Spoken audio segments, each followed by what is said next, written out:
alaykum aziz kanal obunachilari. Ertangi kun prognozi e'lon qilindi. 26-dekabr ob-havo prognozi 25-dekabr soat 20:00 dan 26-dekabr soat 20:00 gacha. Toshkent shahri havo o'zgaruvchan bo'ladi. Kunning birinchi yarmida biroz yomg'ir yog'ishi mumkin. Shamol sharqdan 3-8 metr/sekund tezlikda esadi. Harorat kechasi va kunduzi 3-5 iliq bo'ladi.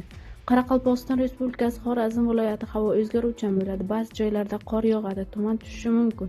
Shamol sharqdan 7-12 metr/sekund tezlikda esadi. Harorat kechasi 5-10 gradus sovuq, kunduzi 3 gradus sovuq, 2 gradus iliq bo'ladi. Buxoro va Navoiy viloyatlari havo o'zgaruvchan bo'ladi. Yog'ingarchilik kutilmaydi. Faqat Navoiy viloyatida ba'zi joylarda qor yog'adi, ba'zi joylarga tuman tushishi mumkin.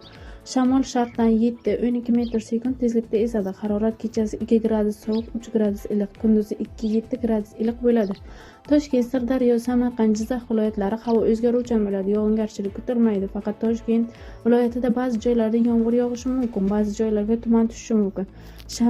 Shamol 7-12 metr/sekund tezlikda esadi.